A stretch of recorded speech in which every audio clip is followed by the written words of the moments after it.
serve businesses across the country. And buses, big rigs, any car with rear-wheel drive, they're really having a tough time making it up any hill. So if you're on any spot where you have to go uphill. Volume-wise, not bad. Into Burnaby is in pretty good shape. Now we have reports of a crash involving a snowplow, Highway 1 near Willingdon. Any updates on direction, lanes, what's going on there, give us a call at star 1130.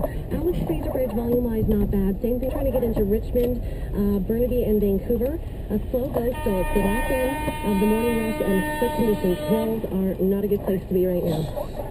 All right, in Langley, sounds like there's a crash, truck into the ditch, Highway 1 westbound at 200, and in South Surrey, a multi-vehicle crash on the 99 southbound before 8th Avenue. Also, the Gallardi exit from Highway 1 westbound still blocked, and in Vancouver, still blocking 9th Street northbound.